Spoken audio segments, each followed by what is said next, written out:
नमस्कार, मैं रोहित कुमार। आप न्यूज़ नेशन देख रहे हैं। नीतीश सरकार ने बिहार में 15 मई तक के लिए यानी कि 10 दिनों का कंप्लीट लॉकडाउन जो है वो लगा दिया है। और इस लॉकडाउन के लगने के साथ ही राज्य में वो कौन सी चीजें हैं जो कि खुली रहेंगी, कौन सी चीजें बंद रहेंगी, इस पर पूरी विस्तृत रिपोर्ट लेकर के हम हाजिर हैं। सरकार का पूरा आदेश क्या, प्रेस कॉन्फ्रेंस चल रही है, लेकिन न्यूज फॉर नेशन लेकर के हाजिर हुआ है आपके लिए वो तमाम चीजें जिसमें हम आपको दिखाएंगे कि आखिर वो चीजें कौन कौन सी हैं। थोड़ा इस पेज को बड़ा कर देते हैं और देखिए यहाँ पे आपको तमाम जो चीजें हैं आपके सामने आएंगी। ये आदेश है 4 मई का, यानी कि अभी अभी ये आदेश जारी किया गया है। इसके नीचे की चीजें हम बताएंगे पॉइंट बाय पॉइंट आपको। सबसे पहले बता दें कि बिहार में पिछले लगातार जो है 10% से अधिक जो है वो बनी हुई है संक्रमण, जो जो जो पॉजिटिविटी रेट है राज्य का वो 10% से ज्यादा है। और इसके साथ ही अब राज्य के अंदर जो है एक तरीके से कहें कि जो दुकानें हैं उनको बंद करने का जो है वो सरकार ने फैसला लिया है। लॉकडाउन लगाया गया है पूरी तरीके से। अब बंद क्या क्या चीजें रहेंगी इसके अंदर ये आपको बताते हैं। तो ये स्थिति है राज्य के अंदर की। तो यहाँ पर थोड़ा यहाँ से इसको नीचे करते हैं। अब बंद क्या क्या होंगी, राज्य सरकार के सभी कार्यालय बंद रहेंगे, ये बड़ा आदेश है। अपवाद में आवश्यक सेवाएं छोड़ दी जाती हैं, जिसमें जिला प्रशासन, पुलिस, सिविल डिफेंस, विद्युत आपूर्ति, जलापूर्ति, स्वच्छता, फायर ब्रिगेड, स्वास्थ्य, आपदा प्रबंधन, दूरसंचार, डाक विभाग से संबंधित कार्यालय यथावत कार्य करते रहेंगे। यानी कि इससे जुड़े हुए जितने लोग हैं उनको दफ्तर जाना है, अब जाने का रोस्टर आ सकता है उसके हिसाब से। न्यायिक प्रशासन के संबंध में माननीय उच्च न्यायालय के द्वारा लिया गया जो निर्णय होगा वो लागू होगा। पॉइंट नंबर 2 पर आते हैं। अस्पताल एवं अन्य संबंधित स्वास्थ्य प्रतिष्ठान, पशु स्वास्थ्य सहित उनके निर्माण एवं वितरण इकाइयां, सरकारी एवं निजी दवा दुकानें, medical lab, nursing home, ambulance सेवाओं से संबंधित प्रतिष्ठान यथावत कार्य करते रहेंगे। ये पॉइंट नंबर 2 है, यानी कि मेडिकल से जुड़ी हुई तमाम सेवाएं जो चलती रहेंगी। नंबर 3 का पॉइंट जो है वो वाणिज्य एवं अन्य निजी प्रतिष्ठान जो है वो बंद रहेंगे, यानी कि जितनी भी दुकानें हैं वो सब कुछ बंद रहेंगी। मसलन आप ये कह सकते हैं उसमें कि कपड़े की दुकानें बंद होंगी, उसके अलावा जो भी दूसरे खिलौने की दुकानें हो गई, एसेसरीज की दुकानें होंगी, तमाम दुकानें रहेंगी। इसमें भी कुछ चीज़ों को छूट दी गई है। छूट कौन कौन सी दुकानों को है, तो बैंकिंग, बीमा एवं एटीएम संचालन से संबंधित प्रतिष्ठान को छूट होगी, वो खुलेंगे। औद्योगिक एवं विनिर्माण कार्य संबंधित प्रतिष्ठान खुले रहेंगे। सभी प्रकार के निर्माण कार्य यानी कि कंस्ट्रक्शन से जुड़े हुए तमाम इकाइयां खुली रहेंगी, यानी घर बनवा रहे हैं आप, कहीं सड़क बन रही है, वो तमाम काम होते रहेंगे। ई कॉमर्स से जुड़ी हुई तमाम जो भी गतिविधियां हैं वो एक तरीके से खुली रहेंगी। कृषि एवं उससे जुड़े जो कार्य हैं उसको अनुमति हो, क्योंकि वो कटनी का वक्त है इस वक्त बिहार में, तो कटनी वगैरह जो किसी से जुड़े काम है, जो गेहूं की खरीद चल रही है, वो तमाम चीजें होती रहेंगी। ये पॉइंट नंबर ड है, यहाँ भी 5वां पॉइंट है। उसके बाद 6ठा पॉइंट है प्रिंट और इलेक्ट्रॉनिक मीडिया काम करता रहेगा। टेलीकम्युनिकेशन, इंटरनेट सेवाएं, ब्रॉडकास्टिंग एवं केबल सेवाओं से संबंधित गतिविधियां चलती रहेंगी। पेट्रोल पंप, एलपीजी, पेट्रोलियम आदि संबंधित खुदरा एवं भंडारण प्रतिष्ठान चलते रहेंगे। अब आवश्यक सेवाओं में देखिए दुकानों को लेकर की है। आवश्यक खाद्य सामग्री तथा फल एवं सब्जी ठेला पर घूम घूम कर बिक्री सहित मांस, मछली, दूध, पीडीएस की दुकानें प्रातः 7 बजे से 11 बजे तक ही बस चलेंगी, यानी कि 7 से 11 यानी कि सिर्फ 3 घंटे ही ये दुकानें खुलेंगी। यानी कि किराना दुकानें, दूध की दुकानें, सब्जियों की दुकानें, मांस मछली की दुकानें, पीडीएस से जुड़ी दुकानें सिर्फ 7 से 11 तक ही खुलेंगी। 11 बजे से कंप्लीट लॉकडाउन दिन के हो जाएगा राज्य भर में, और ये जो है व्यवस्था चलती रहेगी। ये बड़ा आदेश है। सबसे बड़ी बात यह कि 7 से 11 तक के लिए सभी दुकानों को बंद रखने का निर्देश जो है वो खोलने का बस निर्देश होगा। उसके अलावा दुकानें बंद रहेंगी। अभी तक दुकानों को 4 बजे तक आप खोल सकते थे, ये जरूरी दुकानों को, लेकिन अब इनको भी 7 से बस 11 बजे तक ही खोलने का निर्देश है। ये बड़ी खबर है। इसके साथ साथ कोल्ड स्टोरेज एवं वेयर हाउसिंग सेवाएं चलती रहेंगी और निजी सुरक्षा सेवाएं भी एज इट इज चलती रहेंगी। अब क्या क्या है, 4 नंबर पर पॉइंट में हम आ रहे हैं। सार्वजनिक स्थानों एवं मार्गों पर अनावश्यक आवागमन पैदल सहित पूर्णतः प्रतिबंधित रहेगा, यानी कि आप घर से पैदल भी नहीं निकल पाएंगे। ये सवाल आ रहा है कि कब से लागू होगा, तो आज रात 12 बजे से लागू हो जाएगा। यानी कि आप घर के बाहर बिना किसी जरूरी काम के पैदल भी नहीं निकल सकते हैं। इस बात की सख्त हिदायत जो है इस लॉकडाउन में के पॉइंट नंबर 4 पर है। सार्वजनिक स्थानों एवं मार्गों पर अनावश्यक आवागमन, यानी कि वो जगहें जो सार्वजनिक हैं, यानी कि मसलन सड़क है, मुख्य सड़क है, गली है, मोहल्ला है, आप बेवजह वहां पे नहीं निकल सकते हैं पैदल भी। 5 नंबर पॉइंट है सभी प्रकार के वाहनों का परिचालन बंद रहेगा। तमाम तरह की गाड़ियां बंद रहेंगी, कोई भी गाड़ी नहीं चलेगी। लेकिन इसमें अपवाद दिया गया। अब अपवाद क्या क्या बताते हैं आपको। पब्लिक ट्रांसपोर्ट में निर्धारित बैठने की क्षमता 50%, यानी कि बस ऑटो इसमें 50% ही लोग जो है वो आ सकते हैं, वहां की बात करेंगे। केवल रेलवे, प्लेन अथवा अन्य लंबी दूरी यात्रा करने वाले का अनुमान्य टिकट होगा, तभी आप इन गाड़ियों का इस्तेमाल कर सकते हैं। ये इंपॉर्टेंट है, यानी कि पब्लिक ट्रांसपोर्ट में निर्धारित बैठक की क्षमता से 50% के उपयोग की अनुमति होगी।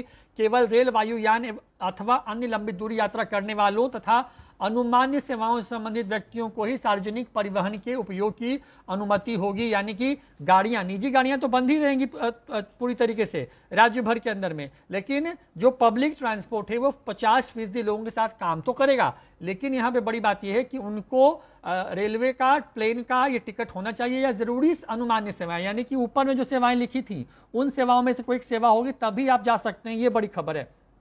अब जो ख पॉइंट है उसमें लिखा गया कि स्वास्थ्य से जुड़ी गतिविधियों में संलग्न वाहन एवं स्वास्थ्य प्रयोजनार्थ प्रयुक्त निजी वाहन, यानी कि मेडिकल सेवाओं से जुड़े हुए गाड़ियां, एम्बुलेंस और इस तरह की गाड़ियां, दवाओं की पहुंचाने वाली गाड़ियां और जो डॉक्टर्स वगैरह हैं उनके आने जाने पर रोक नहीं होगी। ये ख पॉइंट है। अब ग पॉइंट है, अनुमानित कार्यों से संबंधित कार्यालय के सरकारी वाहन, यानी कि जितनी सेवाएं ऊपर जो दी गई थी उससे जुड़ी हुई जितनी सरकारी गाड़ियां होंगी, वाहन होंगे, वो भी चल सकते हैं। वैसे निजी वाहन जिन्हें जिला प्रशासन द्वारा किसी विशेष कार्य हेतु ई पास निर्गत किया गया, यानी कि बिना ई पास के आप कहीं भी जो है वो नहीं आ जा पाएंगे। ये बड़ी खबर है इस वक्त, यानी कि आपको जिला प्रशासन से पटना से किसी और जिले में जाने के लिए, किसी और जिले से कहीं और आने जाने के लिए आपको ई पास, इन स्टेट यानी कि राज्य के अंदर में आपको ई पास लेना होगा। वैसे निजी वाहन जिन्हें जिला प्रशासन द्वारा किसी विशेष कार्य हेतु ई पास निर्गत है वो आ जा सकेंगे। ये बड़ी खबर है यहाँ पर। अब आते हैं सभी प्रकार की जो मालवाहक वाहन है, यानी कि वो गाड़ियां जिनसे सामान पहुंचते हैं, वो तमाम चीजें चलती रहेंगी। वैसे निजी वाहन जिसमें हवाई जहाज, ट्रेन के यात्री यात्रा कर रहे हैं और उनके पास टिकट हो, वो गाड़ियां भी चल सकती हैं। जैसे मैंने आपको पहले ही बताया कि ये चलती रहेंगी। कर्तव्य पर जाने हेतु सरकारी सेवकों एवं अन्य आवश्यक अनुमानित सेवाओं के लिए निजी वाहन, जैसे कि बैंक में जा रहे हैं आप, पुलिस में हैं या फिर डॉक्टर हैं, तो उनकी जो गाड़ियां होंगी निजी वाहन, उनको भी अनुमति होगी, लेकिन उनके पास आई कार्ड होना कंपलसरी किया गया है। अंतर्राज्यीय मार्गों पर अन्य राज्यों को जाने वाले निजी वाहन जो हैं वो भी चल सकेंगे, यानी कि बिहार से कोई गाड़ी दिल्ली जा रही है, झारखंड जा रही है, वो गाड़ियां चलती रहेंगी।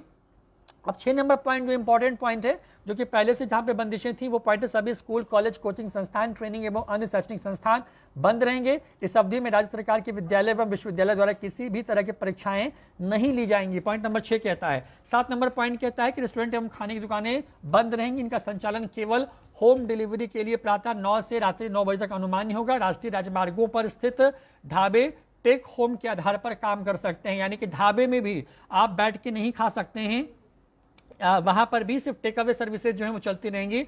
धार्मिक स्थलों पर आमजनों का प्रवेश बंद ही रहेगा, जो कि पहले से भी बंद है। सभी प्रकार के सामाजिक, राजनीतिक, मनोरंजन, खेलकूद, शैक्षणिक, सांस्कृतिक एवं धार्मिक आयोजन समारोह प्रतिबंधित रहेंगे, ये पहले से हैं। सभी cinema hall, shopping mall, club, swimming pool, stadium, gym, park एवं उद्यान पूरी तरीके से बंद रहेंगे, पहले से भी बंद थे। सार्वजनिक स्थलों पर किसी भी प्रकार के आयोजन सरकारी एवं निजी पर रोक रहेगी, ये भी पहले से है। विवाह समारोह के लिए अब देखिए बड़ी खबर है। अब शादी ब्याह को लेकर के जो बड़ी खबर है वो ये है कि 50 व्यक्तियों की उपस्थिति के साथ ही शादी को करने की अनुमति होगी। उसमें डीजे एवं बारात जुलूस की इजाजत नहीं होगी, यानी कि बारात नहीं लेके जा सकते हैं। अब दूल्हा है वो सीधे वेन्यू पहुंचेगा जहां पे शादी हो रही है और वहां पर बस शादी होगी। 50 लोग बाराती सराती को मिला करके, यानी कि परिवार के बस 50 लोग होंगे। और इसके लिए कम से कम 3 दिन पहले थाने को इसकी सूचना देनी होगी। ये कंपलसरी कर दिया गया है, ये कंपल्सन है यहाँ पे इस पॉइंट में।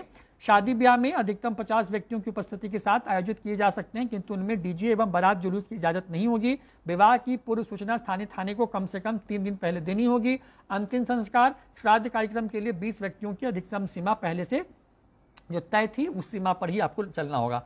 इसके अतिरिक्त निम्नानुसार अगर कार्रवाई विभाग एवं जिला प्रशासन द्वारा की जाएगी। सभी जिलाधिकारी अपने जिलांतर्गत चिन्हित स्थानों पर सामुदायिक किचन स्थापित करेंगे, ये निर्देश दिया गया, यानी कि कम्युनिटी किचन चलेगा तमाम जिलों में, ये आदेश है। रोजगार के लिए ग्रामीण क्षेत्रों मनरेगा के अंतर्गत एवं शहरी क्षेत्रों में शहरी रोजगार योजना के अंतर्गत जो भी काम होंगे उसको अनुमान्य होगा।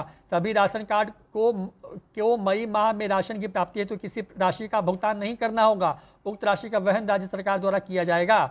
सभी जिला पदाधिकारी इस आदेश के अनुपालन हेतु 144 के धारा के तहत जो है इसको इस्तेमाल करेंगे। तो बड़ी खबर है, अब शॉर्ट में बताते हैं। बड़ी खबर यह है कि अगर आप यात्रा कर रहे हैं ट्रेन प्लेन्स कहीं भी, तो टिकट कंपलसरी है आपके पास। अगर आप इससे अलग यानी कि आपके पास अपनी गाड़ी है, आप कहीं निकलना चाहते हैं तो रोक होगी उस पर। घर से भी पैदल बाहर किसी सार्वजनिक सड़क पर निकलना पूरी तरीके से प्रतिबंधित होगा।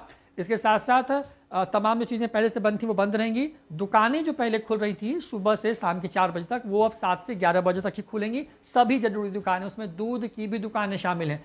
सिर्फ एग्जम्पशन दवा दुकानों को है, वो यथावत काम करती रहेंगी। इसके अलावा तमाम तरह की चीज़ें बंद कर दी गई। तो नीतीश सरकार का बड़ा फैसला लेकर के हाजिर हुए थे हम आपके लिए, आपको बता रहे थे कि क्या चीज़ें हैं। तो अब रात 12 बजे से घर से बाहर निकलना बंद है आपके लिए। शादी ब्याह में अगर घर में है तो 3 दिन पहले थाने को बताना पड़ेगा। 50 लोग ही हो सकते हैं, बारात नहीं निकाल पाएंगे आप। ये तमाम बड़ी जो फैसले वो लिए गए, बिल्कुल वो फैसले उसी तरह के हैं जो फैसले साल 2020 में मार्च में था देश भर के लिए, वो राज्य में लागू हो गया है कोरोना के बढ़ते संकट के बीच में। फिलहाल इतना ही, देखते रहिए न्यूज़4नेशन। नमस्कार।